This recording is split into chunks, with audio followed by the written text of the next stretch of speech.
Hey, Pisces out there in Medellin. If you want something fun to do today, this weekend, the college right next to Parque, yes, I said that right next. There's actually a college, a school, about a half a block, 1 block away.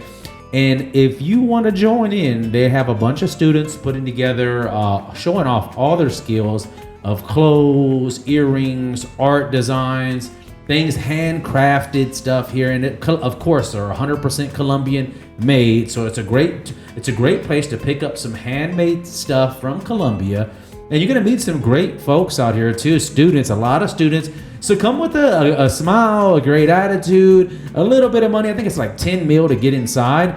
So they even made these sunglasses by hand. Can you believe that? Look at this beautiful artwork and shirts. Just amazing. And they have all types of new earrings and their little designs. And they even have some really crazy stuff inside the room that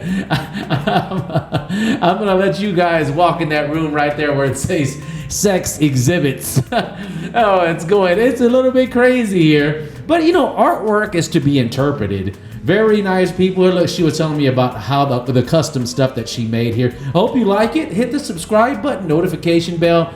And I hope to see you again. This is Alan over here at ColombiaTips.com. Have a great one. Bye-bye.